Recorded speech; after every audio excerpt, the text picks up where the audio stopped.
নমস্কার, সন্ময় স্পিক্স থেকে বলছি। সন্ময় বন্দ্যোপাধ্যায়। সর্বশান্ত বাংলার এক কাহিনী। এ রাজ্যে মমতা বন্দ্যোপাধ্যায় মাঝে মাঝে বলেন না যে 40% বেকারত্ব কমে গেছে। এ রাজ্যে মুখ্যমন্ত্রী বলেন না যে প্রচুর মানুষ কর্মসংস্থান পেয়েছে। এই বাংলার পরিযায়ী শ্রমিক বাংলার বাইরে যায়। এসব মিথ্যে টিথ্যে গল্প। এত ইন্ডাস্ট্রি, এত শিল্প, এত কোটি টাকার, হাজার হাজার লক্ষ লক্ষ কোটি টাকার বিনিয়োগ বাংলায় এনেছি। বাংলার মানুষ ভালোই আছে।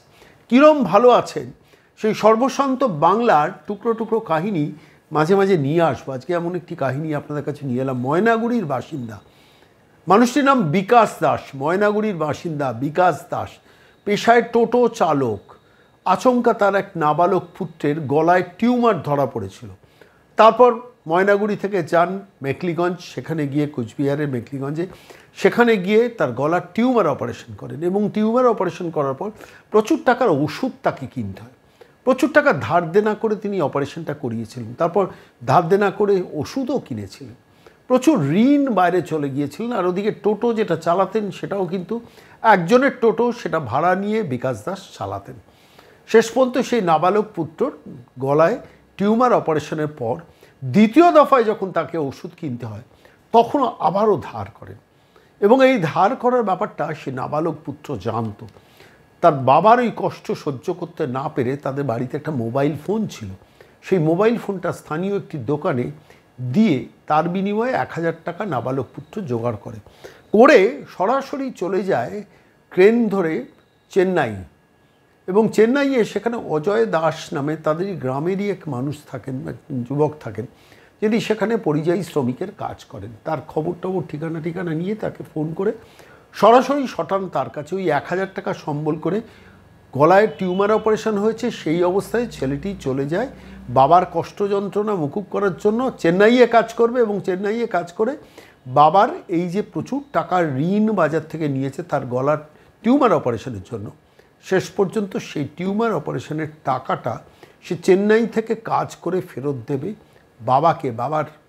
বাবার কষ্ট যন্ত্রণা কমানোর চেষ্টা করবে। কেন, বাবার তো কোনো পেশা নেই, চাকরি নেই, কোনো কর্মসংস্থান নেই। একটা টোটো, তাও অন্যের টোটো, সেই টোটোটা ভাড়া নিয়ে সেইটা দিয়ে চালিয়ে তাতে কোনোভাবে সংসার চালান। এবং সেই সংসার চালাতে ছেলের গলায় টিউমার, সেই টিউমার অপারেশন এবং সেই অপারেশন করাতে মেখলিগঞ্জ যাওয়া এবং তারপর তার ওষুধ কেনা, তারপর বাড়ি ফেরা, আবার দ্বিতীয় দফায় ওষুধ কেনা।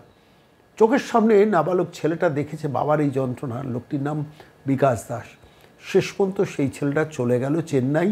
গলায় সদ্য ফেব্রুয়ারি মাসে টিউমার অপারেশন হয়েছে। মার্চ মাসে ছেলে বাবার কাছে নেই। বাচ্চা ছেলে, 18 বছর হয়নি। এখন সে কাজের খোঁজে গেছে চেন্নাই। বাবা বিকাশ দাস শূন্য হয়ে খুঁজতে শেষ পর্যন্ত এই অজয় দাসকে ফোন করেন। জানতে পারেন তার ছেলেটি ওখানে আছে।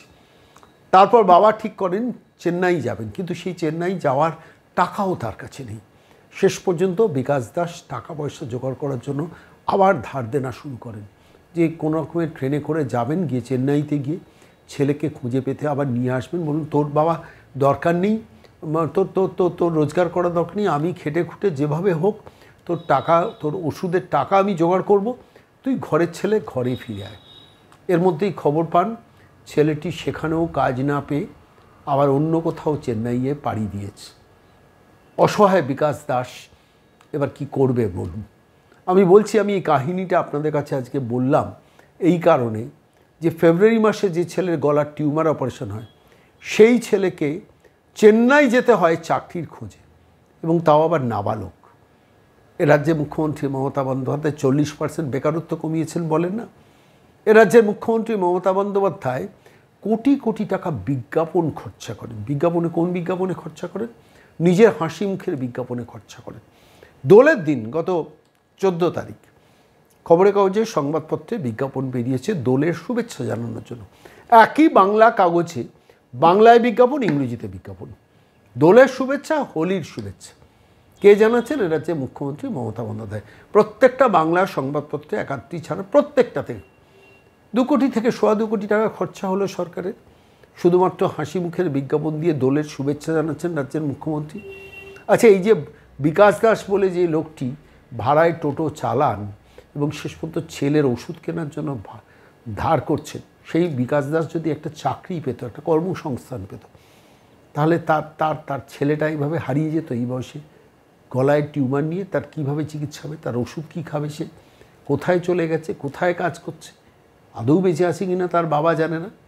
অসহায় বিপর্যস্ত বিকাশ দাস দরজায় দরজা ঘুরছেন, কি করা যায় কি করা যায়। ছেলের আর হদিশ নেই, ছেলে কোথায় আছেন সেটাও এখন জানেন না। আমি বলছি এই বাংলাই গড়েছেন মমতা বন্দ্যোপাধ্যায়, সর্বশান্ত করেছেন বাংলাকে। আমি এই কাহিনীটা আজকে, এই মর্মান্তিক কাহিনীটা আপনাদের কাছে বললাম অসহ্য যন্ত্রণা নিয়ে।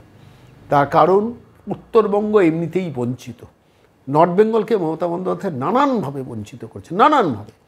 চা বাগানগুলোকে তো সর্বশান্ত করে ছেড়ে দিয়েছে। উত্তরবঙ্গকে ট্যুরিজম স্পট করে সুইজারল্যান্ড করবেন বলেছেন, মনে আছে? এখন উত্তরবঙ্গের অবস্থাটা কি একটু ভেবে দেখেছেন? কোনোভাবে ভেবে দেখেছেন কোনো বড় শিল্প উত্তরবঙ্গে আছে? চা বাগানগুলো কী অবস্থা, তার চা শ্রমিকরা আছেন কীভাবে, তাই সেখান থেকে ভুটান চলে যাচ্ছেন, বিহার চলে যাচ্ছে, ঝাড়খণ্ড চলে যাচ্ছে চাকরির খোঁজে। উত্তরবঙ্গের মানুষ, কোনো বড় শিল্প নেই, মাঝারি শিল্প সেভাবে কোনো সম্প্রসারণ নেই। কেন এই পরিস্থিতি হবে, কেন এই অবস্থা হবে? বাংলা তার মেয়েকে চেয়েছিল, বাংলা তার মেয়েকে ভোট দিয়েছে। এবং ধরুন এই বিকাশ দাসের পরিবারটার কথা ভাবছিল, হয়তো তার স্ত্রী 1000 টাকা লক্ষ্মীর ভাণ্ডার পান, তর্কের খাতিরে ধরুন। সংসারটা চলছে কি করে মমতা বন্দ্যোপাধ্যায় কোনো দিন খোঁজ রেখেছেন? একটা টোটো তিনি নিজে কিনতে পারেননি, একটা টোটো সেটা অন্যের টোটো চালাচ্ছেন, এবং তারপর তাকে প্রতিদিন সেই টোটোর জন্য ভাড়া গুনে দিয়ে দিতে হচ্ছে, একটা নির্দিষ্ট টাকা দিয়ে দিচ্ছে। তারপরে যেটুকু লেফট ওভার হচ্ছে সেই লেফট ওভারটা সংসারে আনছেন, ছেলে মেয়ের মুখে অন্ন জোগাচ্ছেন। আর তারপর যখন চিকিৎসার জন্য বড় কোনো অপারেশনের দরকার হচ্ছে, তখন কোথায় গেল স্বাস্থ্যসাথী? কেন তাকে ওষুধ কিনতে হচ্ছে? কেন তার সরকার খরচ দেবে না? আপনি চাকরি দিতে পারছেন না, আপনি ব্যবসা দিতে পারছেন না, তাহলে এই লোকটিকে টিউমার অপারেশনের জন্য ওষুধ কিনতে ধার করতে হচ্ছে কেন? কে প্রশ্ন করবে? আমি বলছি 2026 ক্রমশ কাছে আসছে। এই মহিলাকে যদি নবান্ন থেকে সরানো না যায়, লক্ষ লক্ষ বিকাশ দাস কিন্তু বাংলার গ্রামে গঞ্জে ঘুরবে।